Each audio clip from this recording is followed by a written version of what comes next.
Star time, baby. It's my new look with the long hair. Yo, yo, yo, it's your boy Alfie King, and welcome to the 106 Mile Podcast, everybody. I am your host, Alfie King, with the crazy long hair, and this is the lovely Andrea, the mermaid. How y'all doing? I'm going to start off by playing it in.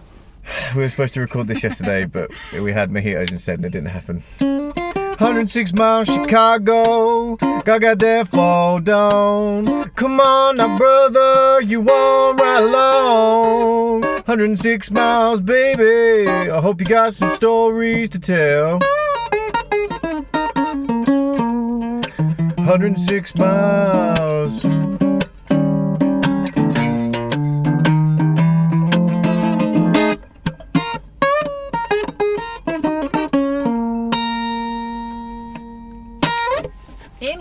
In one. They're all in one. I just cut it so it's shorter, so you haven't got to sit and listen to it. How you doing? Come in. Get comfortable. We're sat in the Renault Zoe as always, saving the polar bears by charging the car here. So last night we were supposed to record the podcast, but instead of doing that, we made mojitos. Yep, mojitos. And got a little drunk, because I haven't drunk any alcohol since Christmas. Yeah. And kind of set things up, and then he's far too drunk and then fell asleep. So we're doing it in the car on the way home. I hope you're all doing great out there today. We don't really have a particular theme for this week. We have a few things that have happened. I've now added some more crystals to the gauntlet. I found out that you're a non-believer. In the alien crystal situation? In the Moldavite. Crazy things have been happening. Some of them could be put down to the Moldavite, wild dreams. Some could be put down to the fact that I'm just really irresponsible. And like buying stupid shit. Well, not stupid shit, but... Impulsive stuff. What did you impulsively buy? So I'm a guitar player. I have a couple of guitars, as you all know. How many guitars do you have? Okay, so I'll put pictures up of this. I've got my Gretsch. I've got my Mustang. I've got, which has never technically worked since I bought it new, but anyway. I've got my the white Fender Strat that my granddad got me. I've got the Les Paul that I got last year because I couldn't get a 335, and I was like, this is going to be the guitar that's going to take me to greatness. And then I might have impulsively... Well, not impulsively. No, what about the acoustic? Oh, yeah, I've got the acoustic. I've got two acoustics, one in the loft that I never use. And a bass. And, and the bass. So that's what, 7? 7. And then now we've added magic number 8, which is a Gibson 335 custom shop Murphy Lab edition, which is, some would say, unnecessary. Some would say amazing. I text you and I said, do you think this looks pretty? And I said yes. And then I said, cool, it comes on Monday. But you knew I was already distracted. I know. Because I was busy. What were you doing? I was doing a workshop on natural dyeing. Which... Wait. So I phoned Andrea. I had a bit of a shit day at work and was a bit grumbly, as I sometimes am during the week. And I was like, oh, how are you? Grumble. You were like, yeah, I'm fine, grumble. I said, oh, what are your plans tomorrow when I was coming down? And then you said, oh, I'm doing natural dyeing. I'm doing a course on natural dyeing. And in my head, I just thought, fuck me. I mean, I know you do some out there stuff and you like doing all the hard subjects that I want to stay fucking far away from. But I was like, she's going to do a fucking online course on natural death. And I was like, oh, I thought it was like palliative care. And like, don't get me wrong, I'm so happy there are people out there to do it, and fuck, you know, but it was my Friday night, and I just thought I was going to sit there while you talked about palliative care and natural dyeing for people, and anyway, it wasn't that, it was... Dyeing, D-Y-E. So what does this involve? So it was talking about, like, using kitchen waste to, like, make dye.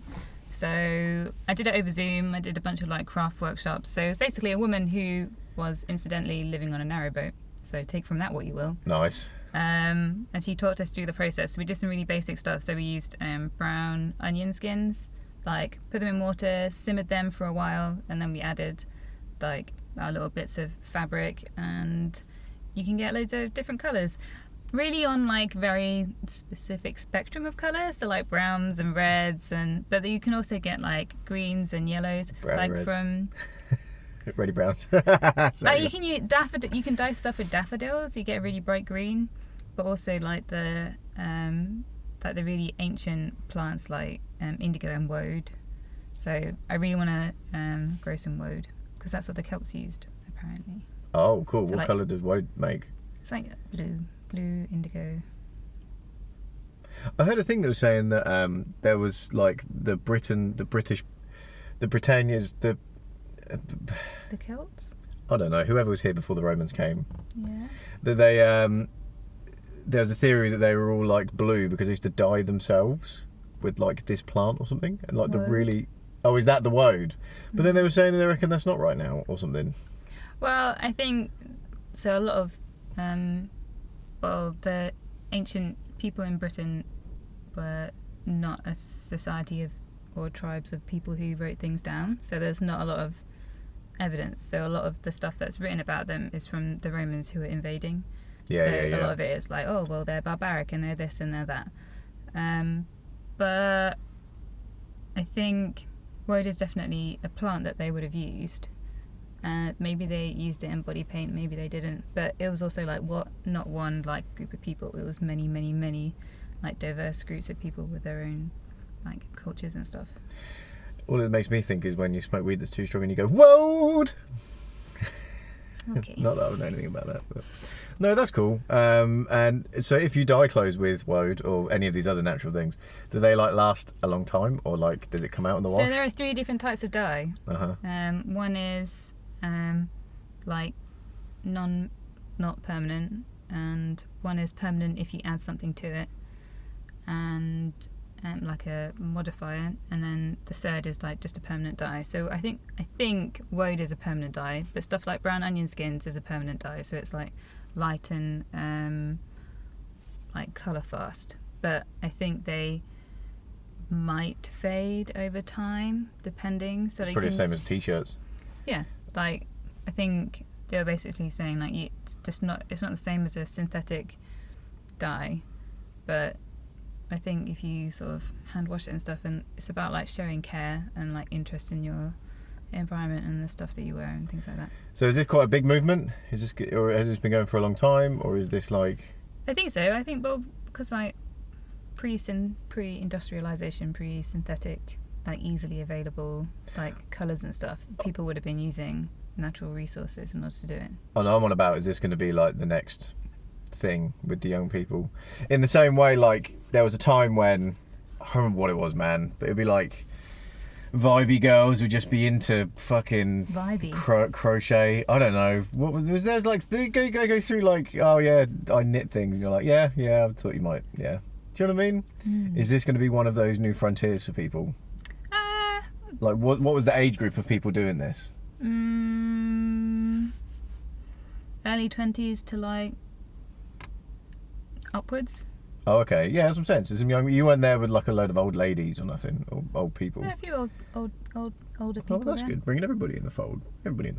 Yeah, I think also like because of lockdown, everyone's been stuck inside, so I think a lot of people are interested in trying new things, learning new stuff, keeping themselves entertained. Talking about keeping people entertained, so I bought this new guitar, and so I've been on a bit of a journey, and also found out that you're a non-believer, which hurt me. People call them synchronicities and all this other stuff that I would have been like, hang on a fucking minute, mate, if you'd have spoken to me about it a couple of years ago. But I got to the point that I was like, why not, let's give this a fucking go and see what happens. Now, I'm not saying I believe in The Secret or anything, but it's more that, Because that's crazy. yeah, that's like, come on, a step too far. Although I know somebody who was saying when The Secret was a big thing, right? And I spoke to her, and she was saying, oh yeah, man, I'd fucking imagine success and blah blah blah. And I was like, yeah, that's good. And like I said last week on the podcast, like maybe all this meditation is you just programming your subconscious. So then there's like a logical explanation for, do you know what I mean, why you would achieve these things. But anyway, she said she did the law of attraction and all this kind of thing. And she applied for a job that she never thought she'd ever get. And then she got like £100,000 a year job. It was only a year contract, but she had £100,000 a year job and she was fucking loaded. Cool. And it's like, well then does it Is there some validity to it? Be it like magic or not. Do you know what I mean? And anyway, and it was the same with the crystals and things, because I can't lie that since I've been wearing this Moldavite, that it's done nothing but give me the wildest dreams, to the point that last night I dreamt like a whole fucking I was like, that could be a full book, like a whole story from front to back, from beginning to end. And then I was like, yeah, I'll remember that later, and didn't write it down. And I was like, fuck. But it's all this kind of, from what I'm reading about the Moldavite, that it helps you astral project, or helps you see things in your dreams. And I mean, it's doing it. I've never had such long, vivid dreams as I'm having now. Yeah. I had another dream that, like, we're on this sheet of ice, and we're all in the army, like the people I work with. And I think it was me and Holly, shout out to Holly, Crazy H. And we were like a team in the army. And we were in like Finland or something. There was all this like sheet of ice on top of the water, and there was a kid in the fucking water, like trying to stay above. And I just fucking threw my satchel down, like ripping off all my shit, and was lying on the ice trying to get over to the kid to pull him out. And anyway, but it was like one after another of these wild dreams. And then it comes to the other thing of like, so I always wanted a 335, which is like. That's not what I thought you were gonna say. What do you think I was gonna say? Nothing. Jesus. I was going to say threesome. So I always wanted a 335. Hey man, you can fucking take what you can get sometimes in life, my friend. Never waste an opportunity. Anyway, but the 335. So the thing is that the guitar, yeah, the new guitar.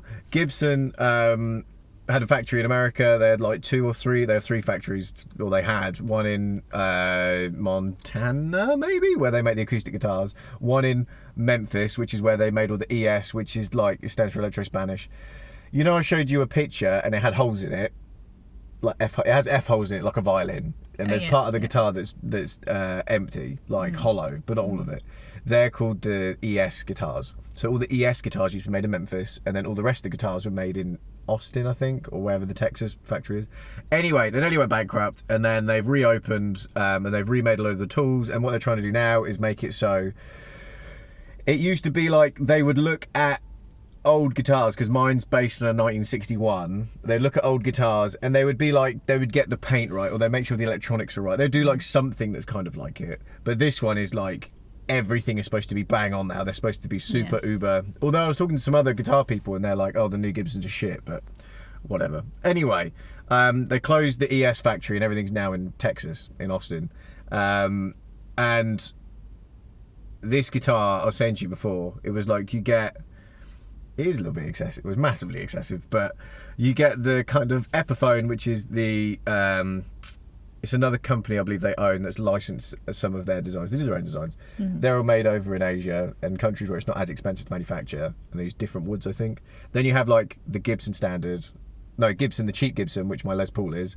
Then you get the Gibson standard range, which should be enough to do whatever you need to do, really. But then you get the custom shop range, which is like they pick the best wood and the best shit. Then you get the fucking Murphy custom shop range, which is like fucking ridiculous. But what they did is they fake age all the guitars in a certain way, so it looks like it's from 1961, and every fucking component is fucking perfect, supposedly. Now, with me, ironically, I don't really care about the they call them relict. They make them look old. I don't really give a fuck about the relict guitars. I like getting a standard and then having my own story with it. Like, my Strat is all fucked up because I fucked it up.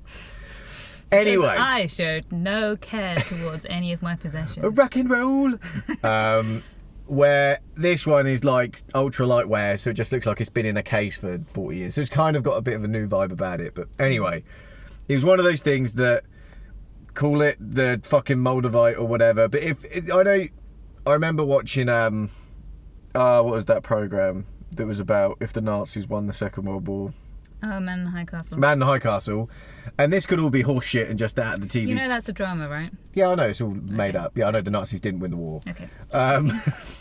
And it depends what fucking reality you believe in, though. Maybe in another reality. But yeah, in another reality. if you believe the multiverse thing, which is a total thing scientists are saying, like, yeah. But anyway, so in that they talk about, I think, in Japanese culture, and I'm sorry if I'm butchering this, where they're saying that things have energies and memories and all that kind of stuff. So if you believe in that kind of thing, and I've seen things about guitarists say like, oh, there's some songs in this guitar, like there's still songs left in this guitar. I was just like, if I see myself as a professional and all the rest of it, then this is the fucking last Hail Mary. Like, if I get the best guitar that anybody could ever fucking buy, and I'm not saying that the guitar makes the musician, it's not at all. You could buy a £100 guitar, and me and Louis have seen countless bands play BBC stages and Glastonbury stages using entry-level guitars. There's nothing wrong with them at all. But for me, it's one of those things that a real passion in my life is guitar. I love guitars, and this just gets me fucking excited thinking about opening the case. And I know that every single time I tell a musician, like, or a guitarist, oh, I've got this guitar or whatever, they're going to be like, oh, it's like like, if I didn't buy this guitar, I may never get a chance to play a guitar like this. And so I was like, again, like I said last week, I'm really fortunate to be in a position where I can afford to finance the fucking thing, and blah, blah, blah. So I was like, the amount of enjoyment I'm going to get for the rest of my life out of it, and to know I've got this special thing, I was like, I'm just going to fucking buy it.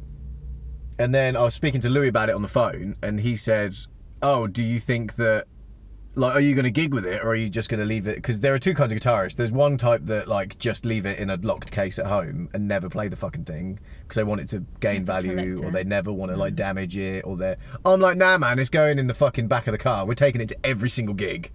I said, however, like, at gigs you have this thing where you'll chuck your cases in the back room, and then when you're ready to play, you'll go in there and get your guitar out and all that. Fuck that. I said to Louis, I'm like, this is staying handcuffed to my fucking hand at all times. That's fair. And I think when people, if you know, then, do you know what I mean? People will understand, fucking hell. But the only thing that kills me is, like, well, it's one of those things that when I used to play, like, little pubs and things like that, you would get drunk people being like, can I play your guitar? Well, I'm just going to be super like, nah, bro, you just can't. And I'm going to come off like a bit of a cock, but do you know what I mean? But I will let people play it. I'm not horrible, but it would just be like, or like sometimes if you're at a gig and somebody breaks a guitar, like a string or whatever, and they're like, oh, fuck. I can't.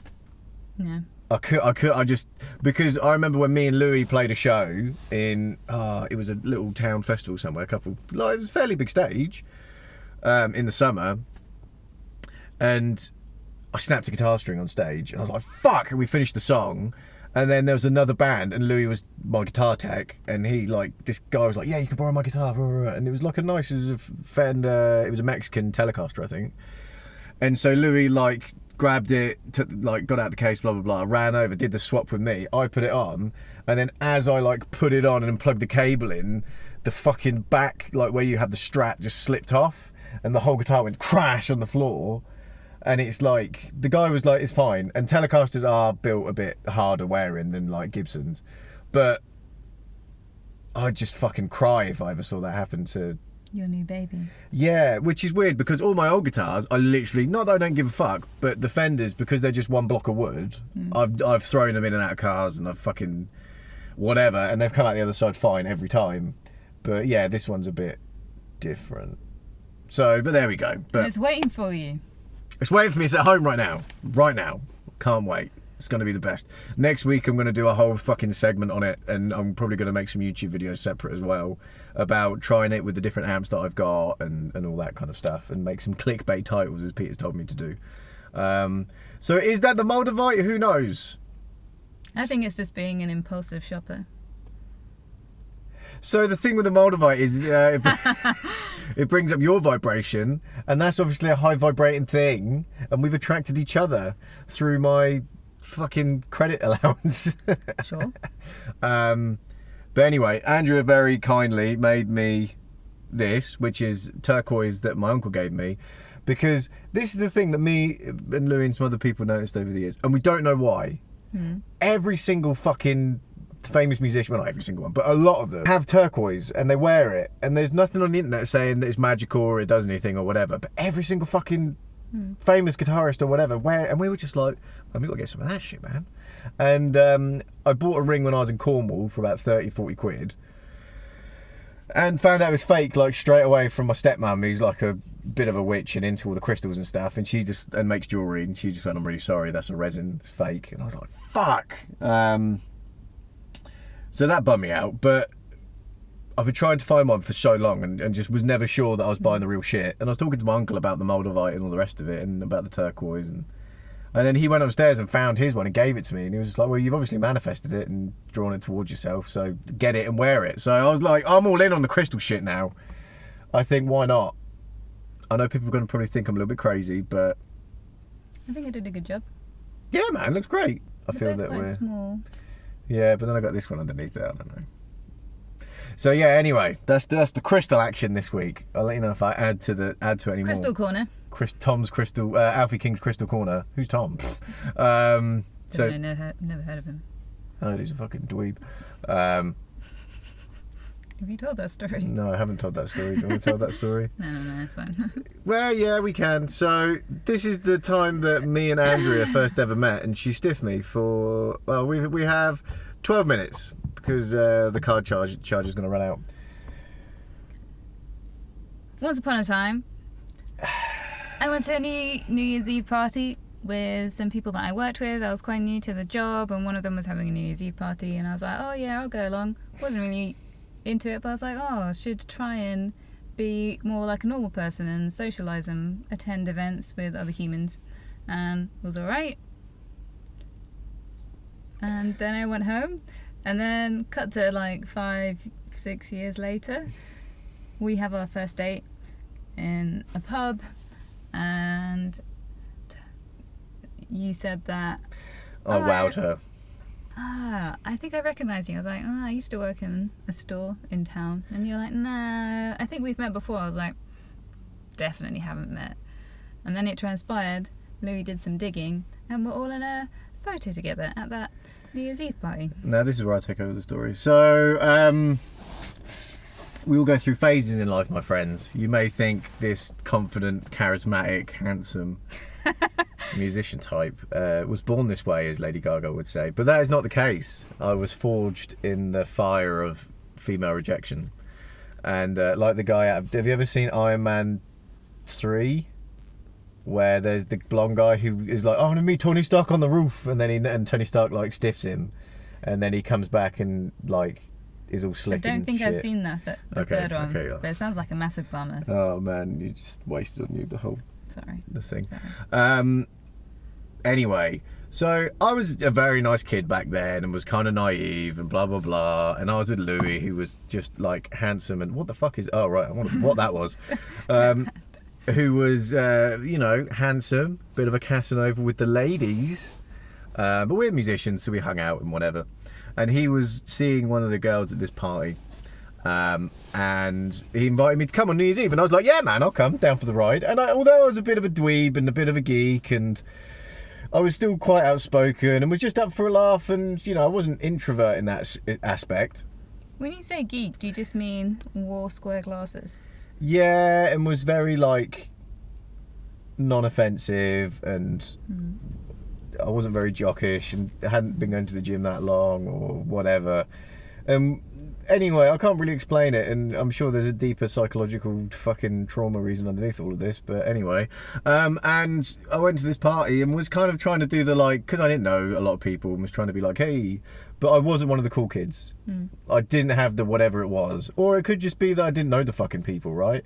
But it was just felt very much like I was the third wheel, or like the not cool one, or like the token, like, oh, that guy.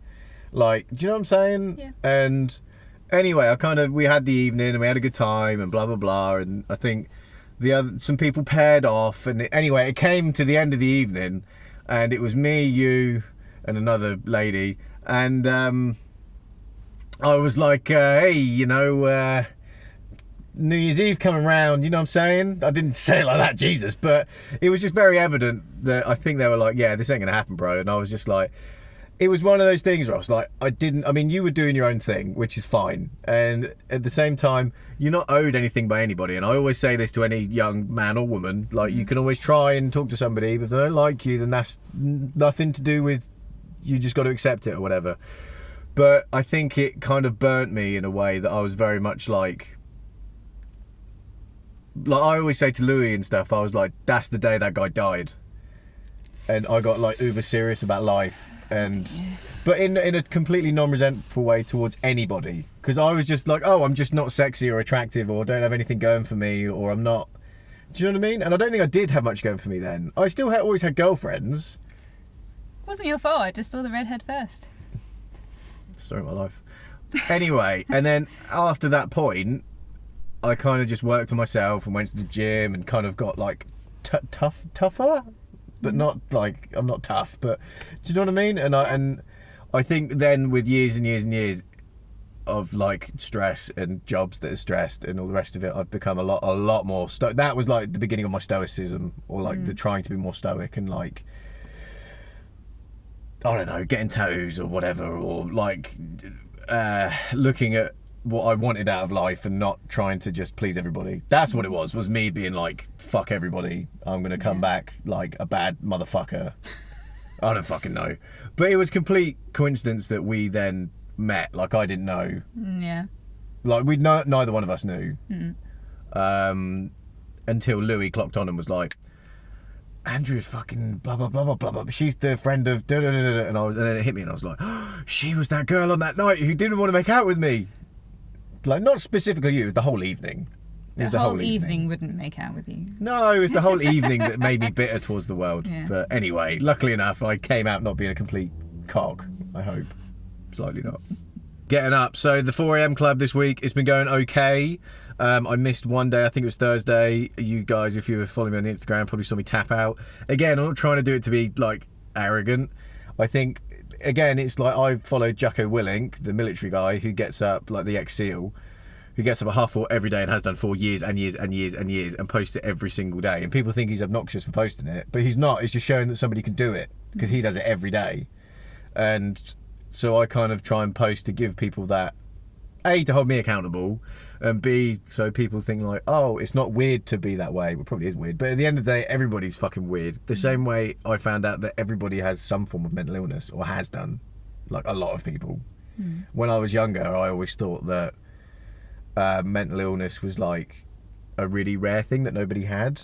And so like when I was younger, I had OCD from like stress from my childhood that I didn't know how to cope with. Where now, like, I'll talk to anybody about it. Like, that's totally normal thing. Like, if somebody gets OCD or anxiety or PTSD, it's totally normal, and it's just a natural thing of life. It's like if you get something and you make it really, really cold, it'll probably freeze. If you get something and make it really, really hot, it'll probably burn. It's just the natural. The energy has to go somewhere, and blah blah blah. But anyway, what was I talking about before? I've lost my train of thought now. What a fucking not a first. Getting up at 4 a.m. Yeah, so getting up at 4 a.m. is me trying to let people know that if that's what you do with your life, then do it. But again, it was one of those things that you got to get the routine right, because I was waking up and feeling like dog shit. But that's you trying to squeeze 24 hours out of a day, because you're working till 6 o'clock, getting home, eating, and then you're like, I feel like crap. But it's because your brain's like it's midnight. So anyway, we're going to try and do that. The book's been going okay. Again, it was the same thing where I was writing myself into corners and being like, what's going to happen here? How's this going to work?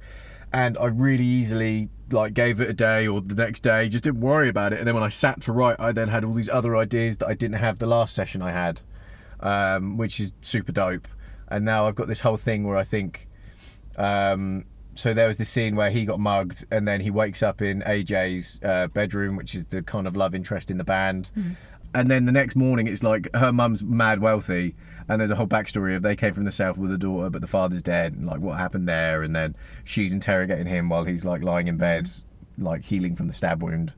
And but there's going to be, again, with the whole kind of not Illuminati, but the whole kind of conspiracy theory underbelly thing. I never thought this originally, but then I was like, oh wait, she could be like secretly part of the, like if there's an inner turmoil that his uncle was like high in this secret organisation but was trying to use it for good and turn it, like her family could really have been the bad side. And then there's this whole kind of like, we've been watching you all along, Neo. Do you know what I mean? Like that whole kind of... I like it. I have But could it be gay and also in space? So Andrea likes gay things in space. Everyone, you probably should know this. Who knows? I mean, we could spin the ancient aliens thing in there. But then you got to be down for the ancient aliens. I'm not really down for ancient aliens. Man, I fucking believe the ancient aliens, man. So much. But that's another story for another time. So, album review of the week was Muddy Waters' Chest Box. I don't really know what happened because when I initially looked... Oh, please don't be an electric car. I mean, I have to move this one. Yes, it's not. Anyway. So... This album was basically, if you want to find out what I listened to when I was a kid, it was this album, because the Muddy Waters Essential Collection was pretty much like disc 1 or something of this. But when we initially looked, it was a 4-disc, like the playlist was 4 discs. But then when I went to go listen to it, it all went into one mad long playlist. So I don't really know what's going on with that. The beginning of the playlist was like Gypsy Woman, Good Looking Woman, Mean Disposition, Can't Be Satisfied. Although I take it they were Chess recordings, like Chess was like the record label and stuff that he got signed to, like they're really, really early recordings that they start with. And I didn't know that they were Chess ones, but they must have been. But then when you go into like Louisiana Blues, Even Shuffle, Long Distance Call was a mad... Like Long Distance Call was one of the first blues songs that I used to listen to on repeat. Such a good song. She Moves Me, mad good song. Stuff You Gotta Watch, good song. Don't know if I don't know, lyrics are a bit mad now. Why is that? Well, this is the thing. So I mean, I was thinking about this when I was driving, and I get well OTT and paranoid that I'm going to upset people and offend people, and that's me in daily life, let alone fucking like whatever. And so the lyrics in this song is like, I can't remember them word for word without singing the whole fucking song, but the chorus is like, that's the stuff you gotta watch. That's the stuff you gotta watch. The stuff you gotta watch if you don't want to lose that girl. Boom, ba-dum, ba-dum, ba-dum, ba-bum, bum. But it was stuff like, she stays out all night drinking, she fucking blah, blah, blah, blah, blah. And in a way, you can be all like, well, she'd be able to do what she wants to do. Like, what do you mean that's the stuff you've got to watch? If she starts doing that, you're going to break up, like she's going to run away and sleep with someone else, or you're going to lose her or whatever. But then on the other side of the argument, you're thinking like, well, if you're going out with somebody and they're just going out every night getting smashed without you, it's probably not a good thing anyway, and you really would, rein that in. Yeah. So then I was like, oh no, maybe the lyrics in this are okay now. You said that a lot of them were ones that end up being covered badly by a lot of people. Oh God, yeah, geez. So again, this goes back to me just slamming on the British blues scene. But when I was an engineer and used to I primarily did blues nights in a little 120-seater venue, like nothing mad. But we used to get all the touring musicians come in who were doing like the bigger shows, but would come and do a stop off at our little venue. And it was like Manish Boy, Hoochie Coochie Man, anything that has... It's one of those things that it can be really simple, like da da da da da, which I know is like the standard thing that everybody knows. But it's like... the way the people who like Muddy Waters, like I saw an interview where the Rolling Stones started to become big, and they said and it was a Muddy Waters interview, like, oh, were you worried because Rolling Stone comes from a Muddy Waters song. The name of the band is Muddy Waters has a song called Rolling Stone, and that's where the name of the band come from. Really? Yeah, man, they were like mad. It's Keith Richards, fucking hell, is wanted to be in a blues band, like, and then Mick Jagger wanted to make it more rock and roll, I think. Not my area of expertise, that one. But so they met. So anyway, when the Rolling Stones become big, they interviewed Muddy Waters, and they were like, "Oh, are you worried about these British bands covering your songs or being influenced by you and like the name and all the rest of it?" And he said, like, he goes, "They can play like Muddy, they can sing like Muddy, but they ain't never gonna be Muddy." It was like his tone and his character carries the song a lot of the time. So there's that. It's so much more than dum bum burdum, because you had all these kind of embellishments from like different musicians on the track as well, like the harmonica player, and it was just this whole... It's the whole package. Do you know what I'm saying? Where when you see a lot, and I'm fucking victim, I fall foul of this as well, I imagine, that when I used to play in blues bands and all the rest of it, it would be like 2 guitarists or like maybe a piano player, and you'd all be going dum dum bum bum, and you wouldn't put the embellishments in, and you wouldn't, you may not have the charisma to carry, Or the badassery. just the bad motherfucker that was Muddy Waters, to carry that shit. 18-year-old white boy. Well, you know, I did have a thing once where a family member walked in on me one day when I was young, and and I was, no, you motherfucker. And I was singing Muddy Waters songs, and he was like, what are you trying to do? And I was just like, oh, I'm just trying to, you know, I really like this music, and they were just like, don't even bother, you're never going to sound like him. Like, you're not from America, it's not 1940, just don't. And I was just like, oh, all right then. Pretty douchey. And then I just thought, fuck you, son, and I did it anyway. And, you know, because then the other way, if I sing Sinatra, nobody said nothing. That was fine. Because you're white. Do you know what I'm saying? But anyway, I just did it anyway, because I think in life that's what you should, if you're passionate about something, Yep. and you're not hurting no one, or you don't intend to, whatever, then yeah. So, anywho, so that was like, we got about halfway through. I'll do the other half next week of that playlist. So we did end up doing it in sort of 2 weeks. But there's just so much stuff in there that's just so good. And it was a big nostalgic trip down memory lane, which I really enjoyed. Next week is, I can't remember. Fuck. My friend was telling me that, you know, we discussed Johnny Cash last time a lot. Did we? Yeah. Probably. It's one of the albums. Yeah, we listened to Folsom Prison. It wasn't a review. Oh, anyway, yeah, we talked about it. Okay, yeah. Somebody was saying that it was Johnny Cash covered a 9 Inch Nails song. Yeah, man, Hurt. Yeah. Yeah. But it was so good that 9 Inch Nails were like, it's just Johnny Cash's song now. Yeah, but Amy Winehouse said the same thing. Not with the 9 Inch Nails song, but with Valerie. Yeah. Like, nobody thinks of the original now by the something tones. The z.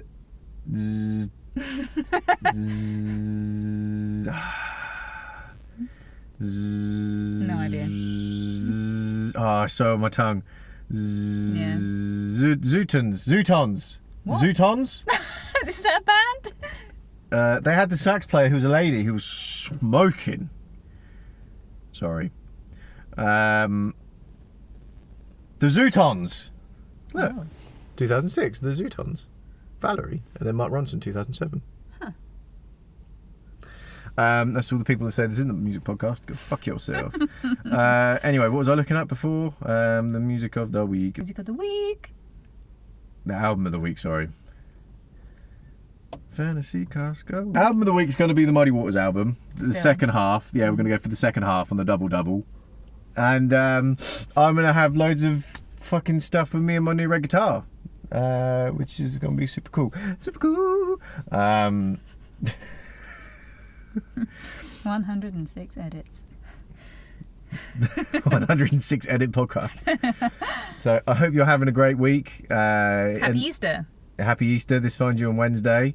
I hope you have some nice shit to do over the weekend, as we're all having that long weekend. And if you're not, then I'm sorry. I'll be in a car park somewhere filming something indiscriminately. Something legal. And yeah, I got my first notice in public. I think this is really picking up traction now. When we were driving on the motorway earlier, and that lady just kind of looked at me from a Range Rover and just kind of waved and smiled, and it was like, Which is obviously related to... must be the podcast. We're getting out there. People know about us. I want to play us out on that one.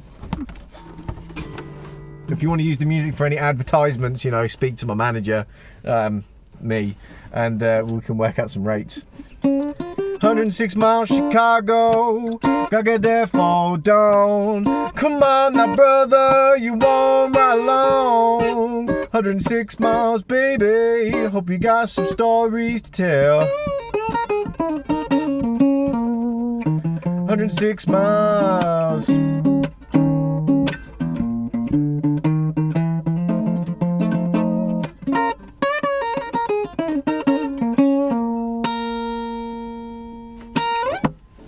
Yeah.